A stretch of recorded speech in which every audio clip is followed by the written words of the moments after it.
¿Qué tal amigos? Bienvenidos a mi canal. Hoy volvemos a un formato un poco más clásico. Me gustaría hablar hoy de uno de los libros sobre crecimiento personal mejor escritos que conozco. Es Prometheus Rising de Robert Anton Wilson. Este libro, con ejemplos únicos y eruditos, alejados de los lugares comunes naif que se conocen por el género del crecimiento personal, ofrece una exploración profunda y esquemática sobre cómo funciona nuestra mente y cómo podríamos, de alguna manera, liberarla de sus limitaciones y cómo en última instancia podemos reprogramar la realidad misma. Esto es lo que ofrece el libro. Es una mezcla entre autoayuda, erudición, profundamente literario, hay mucho conocimiento literario, se habla de otros autores, como veremos aquí, y al mismo tiempo sobrepasa un cierto nivel en el que se vuelve especulativo, mágico, casi ciencia ficción. Wilson, de hecho, Robert Anton Wilson, es un escritor de ciencia ficción. En este libro, que es un ensayo, nos introduce en un modelo de los 8 circuitos, un modelo jerárquico en el que hay 8 circuitos del cerebro que representan diferentes niveles de consciencia y evolución personal que uno iría adquiriendo según evolucionara o no en la vida. Y digamos que de alguna manera cuando uno es joven empieza por los más básicos, que serían, por ejemplo, el primer circuito, el circuito de la biosupervivencia oral, así lo define Wilson, un primer circuito básico relacionado con la seguridad física y la supervivencia básica, controlado por el tronco cerebral y el sistema nervioso autónomo. Así lo define y si os fijáis se parece mucho al chakra Muladhara. Luego el siguiente circuito sería un circuito emocional territorial de naturaleza anal. El primer circuito es de naturaleza oral y el segundo es de naturaleza anal. Hay un poco de terminología psicoanalítica. Este segundo circuito se enfoca en la dominación y sumisión y la jerarquía social y lo conecta con el tálamo y el sistema muscular. Y luego tenemos un tercer circuito que sería el de la razón, el circuito semántico o racional, relacionado con el pensamiento lógico, el lenguaje, la manipulación del entorno. Como veis, el primer circuito, pues cuando somos bebés, intentamos satisfacer el primero y luego van entrando los demás. El elemento emocional surge después en la relación con el otro y finalmente con la palabra pues tenemos más herramientas. Así vamos incorporando como circuitos, como si la mente fuera una especie de procesador, y a medida que uno evoluciona a través de los diferentes niveles puede llegar a niveles muy épicos, como por ejemplo el penúltimo nivel, que es el circuito de la metaprogramación, que permite la reprogramación consciente de otros circuitos y de la realidad personal. O sea, el sueño de cualquier persona, básicamente, que controle esto. Y, en otras palabras, es algo relacionado con Magic, un tema que hemos visto mucho en este canal en otros vídeos. Fijaos que esta descripción es intuitivamente igual, como decíamos, a la estructura simbólica de los chakras, en la que se describe el refinamiento de la energía psíquica desde lo vasto en Muladhara, lo más bajo, hasta lo sutil, lo más alto en Sahasrara.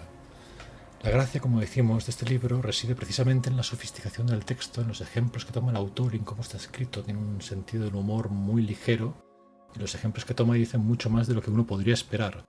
En este vídeo, en esta segunda parte del vídeo, vamos a seguir de una forma algo más pausada, una vez resumidas las líneas maestras de lo que es este libro, que es una rareza muy curiosa, que no está traducido, por cierto, que está en inglés, diría que no está traducido, no estoy seguro, si lo estuviera pondré la traducción abajo. Seguiremos aquí el capítulo 5, en el que Anton Wilson trata de explicarnos cómo estos niveles influyen de manera muy poderosa al principio de nuestra vida, cuando estamos madurando y todavía se supone no hemos madurado.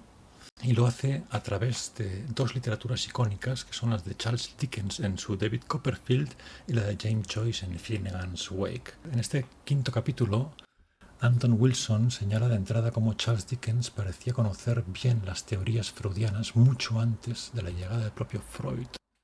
Al menos 50 años antes. Dickens describe una infancia idílica en la que David, el protagonista, entonces todavía niño, vive con una madre viuda que bien podría caracterizarse como una encarnación humana de la Bona Dea, buena diosa de los antiguos, quien todavía persiste como la hada madrina en los cuentos infantiles.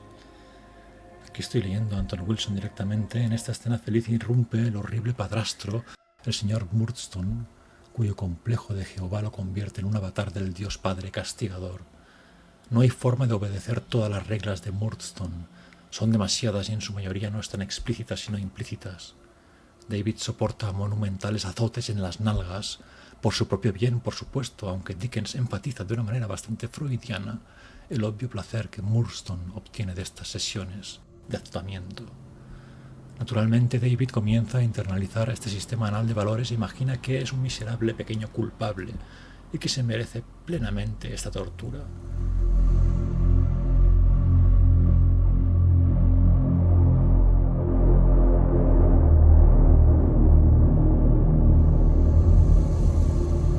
Sea un padre castigador que le inflige un gran sentimiento de culpa y lo convierte en un pobre neurótico.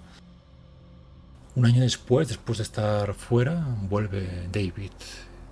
Entré con un paso tranquilo y tímido, vuelve a la casa materna, paterna. Dios sabe cuán infantil pudo haber sido el recuerdo que se despertó en mí al oír la voz de mi madre, en la vieja sala de estar cuando puse un pie en el vestíbulo. Creo que debía haber estado en sus brazos y haberla escuchado cantar para mí cuando no era más que un bebé. La melodía era nueva, pero a su vez era tan antigua que llenó mi corazón como un amigo que regresa después de una larga ausencia. Creí, por la forma solitaria y pensativa en que mi madre murmuraba su canción, que estaba sola, y entré suavemente en la habitación. Ella estaba sentada junto al fuego, amamantando a un bebé, cuya diminuta mano sostenía contra su cuello. Sus ojos miraban hacia el rostro del bebé y ella cantaba para él. Estaba en lo cierto en que no tenía otro compañero. Le hablé y ella se sobresaltó y gritó, pero al verme me llamó, su querido Davy, su propio hijo. Y viniendo hasta la mitad de la habitación para recibirme, se arrodilló en el suelo y me besó y apoyó mi cabeza en su pecho cerca de la pequeña criatura que se acurrucaba allí y puso su mano en mis labios. Ojalá hubiera muerto entonces con ese sentimiento en mi corazón. Habría estado más preparada para el cielo de lo que he estado desde entonces. Esto lo vemos dentro del capítulo de Wilson. El sueño de ingresar a la bioseguridad oral al primer nivel, el sueño de volver al primer nivel, simbolizado por la madre amamantadora, es demasiado evidente como para requerir comentarios aquí. De manera similar, en la monumental novela de James Joyce sobre la mente de un hombre dormido, Finnegan's Wake, el padre y el Dios Padre están siempre asociados con la guerra y la excreción, las heces que vimos en un vídeo precedente. Como ha señalado el estudioso de Joyce, William York Tyndall, como Gund the Father, juego de palabras entre padre y más lejos en inglés, el aterrador monstruo anal combina pistola, deidad y flatulencia. Es el celoso señor de los ejércitos territorial del Antiguo Testamento, es decir, el dios de las batallas.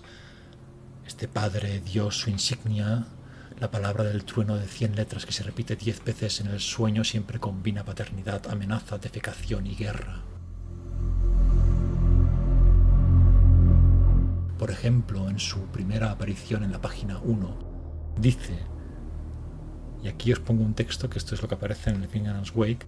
Lo interesante es que Anton Wilson saca de este pedazo de fragmento en la apariencia onomatopeico algunas palabras clave. Aquí encontramos Baba, en árabe padre, fonético Abba, hebreo padre, fonético gaélico skank, crack de trueno o del ano, ronen, germánico excreción, la sugestiva orden implicando tanto medalla por valentía en alemán como ordure, excremento en inglés. Hay muchas pequeñas palabras que nos remiten a excremento, padre, etc. El aterrador Dios Padre en otra parte hace sus maniobras en abierta inmundicia y predica todos los valores autoritarios anales. Es el villano de la Goddin Potti, juego de palabras entre fiesta en el jardín y orinal de Dios, el dios embaucador que colocó la trampa cebada en el jardín del Edén, el ego internalizado en el entrenamiento para ir al baño, el dios del trueno y la ira Goddin. Esto es todo, esto es el padre que se presenta en Finnegan's Wake. Huyendo de este padre ciertamente diabólico y terrorífico, los desafortunados habitantes de la Tierra siempre buscan su opuesto. Anna Livia Purabella, cuando su nombre se escribe completo, las aguas de la vida combinadas con todos los úteros bellos. Ella es tan oral y amorosa como el ómnibus es anal y amenazante. Con un pico, con un resorte, aquí está la maternalidad como símbolo. Cita Wilson a Joyce en Finnegan's Wake, todos sus rizos sacudiéndose gotas de roca, en su tacita fichas de tranvía, en su cabello, todas ondeadas a un punto y luego toda insinúa pequeña mamá anticuada, pequeña mamá maravillosa, agachándose bajo puentes tan feliz como el día es húmedo, balbuceando, burbujeando, charlando consigo misma, encantando los campos. la imagen de la maternal madre frente al padre diabólico hecho de excrementos y heces, de una especie de regresión. Está hablando aquí todo el momento este autor, Wilson, al que estoy traduciendo, de una especie de situación de regresión al útero materno, ¿no? Esa calidez flotante y magnífica que nos aleja de lo que es la vida. La vida tiene estos niveles y también aparece el nivel, digamos, paterno terrible. Está claro que lo paterno y lo materno no es que sea mujer-hombre, son figuras simbólicas. Siempre las tratamos de esta forma, son intercambiables. En este libro, Wilson nos explica cómo avanzar de un nivel al siguiente. Y cuando los hechos acumulados, trucos, herramientas y técnicas y artilugios de la neurociencia, la ciencia del cambio cerebral y la liberación del cerebro alcancen una masa crítica, todos seremos capaces de liberarnos de esos ciclos robóticos. Entonces, la tesis de este libro es que nos vamos acercando poco a poco a unos estados superiores en los que se incluirían el estado en el que fuéramos capaces de manipular la realidad. Que según este autor, algunas personas, no se sabe quién, yo no conozco a nadie, pero algunos deberían haber podido alcanzar este estado en el que manipulan la realidad en sí misma. Hace mucho calor, disculpadme. En resumidas cuentas, en este quinto capítulo nos muestra este nivel en el que podemos quedar atrapados y de alguna forma estaríamos atrapados en el sistema, por decirlo así.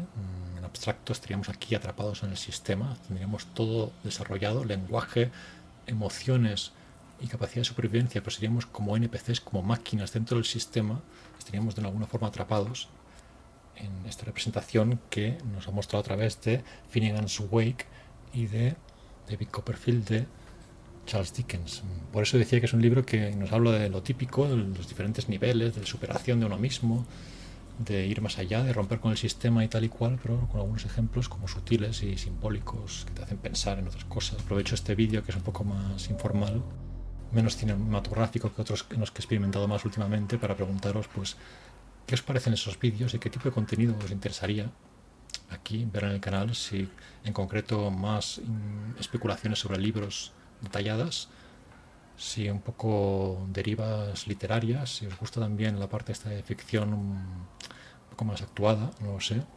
En fin, que muchas gracias por los comentarios y muchas gracias por vuestra atención. Seguimos en esta ficción feliz que es YouTube, en medio del verano canicular. Espero que estéis bien. Un abrazo.